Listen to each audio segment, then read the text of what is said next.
La lune de sang. Blood, fire and pillars of smoke. Sang, feu et piliers de fumée, le roi Salomon a décrit une belle femme comme une lune quand il a dit « Qui est celle qui apparaît comme l'aurore, belle comme la lune, pure comme le soleil, impressionnante comme une armée avec des bannières » Cantique des Cantiques 6.10. Au milieu du mois, la lune devient pleine et il l'appelle la lune du 14e, qui signifie ce qui est parfait en beauté. Aussi, la Bible dit que les lumières du ciel, c'est-à-dire le soleil, la lune et les étoiles, sont pour les signes et pour les saisons et pour les jours et les années. Genèse 1.14, qui sont finalement terminés. Par conséquent, Dieu communique avec les humains à travers des signes et des merveilles qui se produisent dans le ciel et sur la terre pour leur révéler des choses passées, présentes et futures très importantes. Par exemple, l'étoile d'Orion est apparue au mage comme une annonce que le Sauveur du monde, Jésus, qui est le Dieu né incarné, est né. Sur une note similaire, le soleil était dans les ténèbres pendant 3 heures, le jour où Jésus a été crucifié, portant nos péchés dans son corps et nous réconciliant avec Dieu le Père.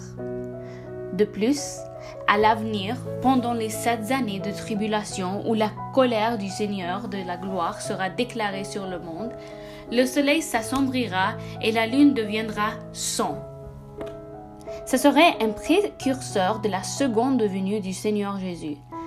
C'est comme la parole de Dieu déclare « Je ferai des prodigues dans les cieux et sur la terre, du sang, du feu et des colonnes de fumée. » Le soleil changera en ténèbres et la lune en sang avant l'arrivée du jour de l'Éternel. Joël 2, 30-31, Actes 2, 19, Apôtres 6, 12.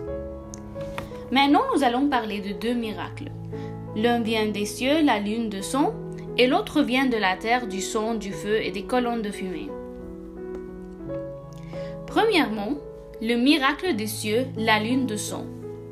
La lune est un beau corps céleste qui reflète la lumière du soleil pour briller sur la terre. Si la lune qui brille dans le ciel est maintenant une chose belle et glorieuse, ce ne serait pas le cas dans le futur quand il sera temps de la grande tribulation. À ce moment-là, la couleur de la lune deviendra la couleur du sang comme une déclaration de la seconde venue du Christ. Ce sera le grand jour du Seigneur où le mal sera condamné et où Christ régnera 1000 ans sur terre. Joël 2, 30-31. Les lunes de sang sont déjà apparues plusieurs fois dans le passé et les apparences étaient la façon du ciel d'annoncer l'événement politique qui se produit sur terre. Beaucoup d'entre eux étaient liés à la nation juive. L'auteur John Hague a mentionné dans son livre Four Blood Moons que la lune de sang est apparue au moment suivant. Au Pâques, le 2 avril 1494, 22 mars 1494, 13 avril 1949, 2 avril 1950, 24 avril 1966, 13 avril 1968, 15 avril 2014, 4 avril 2015. À la fête des Tabernacles, le 25 septembre 1493, 15 septembre 1494, 7 octobre 1949, 26 septembre 1950, 18 octobre 1966, 6 octobre 1968, 8 octobre 2014, 28 septembre 2015. 2033 est la prochaine fois qu'une éclipse lunaire va créer une lune de sang géante, selon un récent rapport de NASA.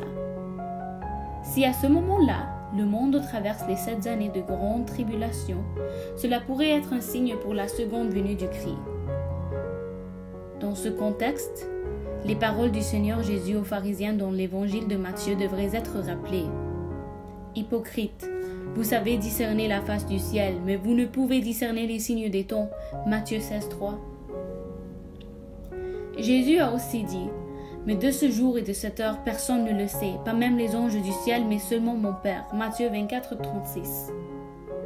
Cependant, le Seigneur veut aussi que nous discernions les signes du temps et de la fin de l'âge. La parole de Dieu parle de la seconde venue de Christ dans de nombreux versets.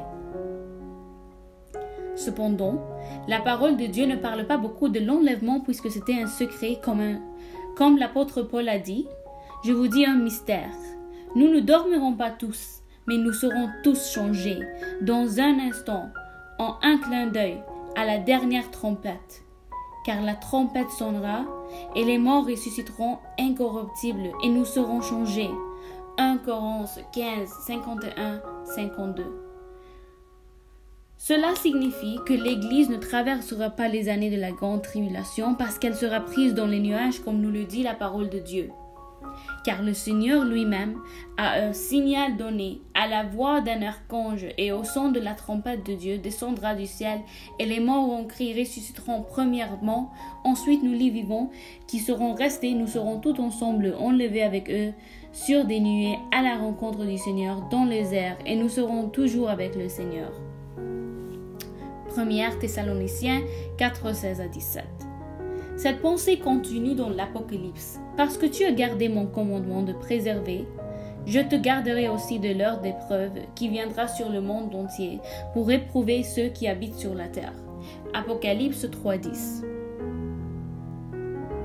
L'heure signifie le temps de la grande tribulation.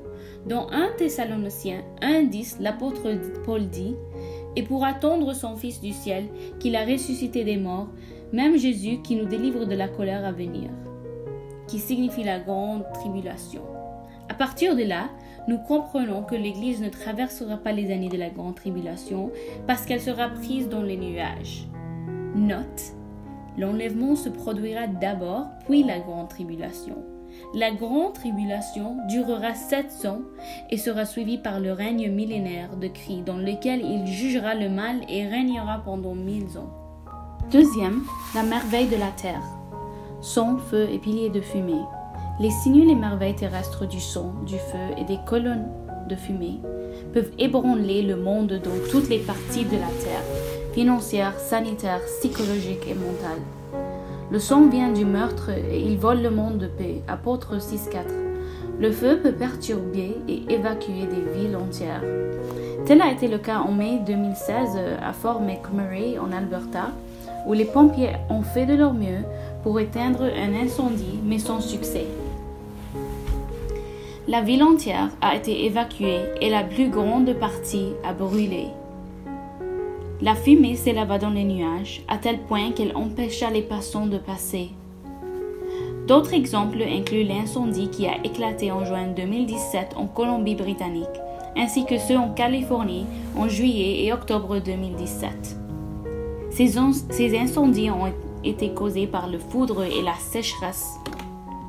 Des états d'urgence ont été déclarés, des gens ont été sauvés et des brigades de pompiers ont été envoyées, ce qui nous rappelle de la prophétie de Joël.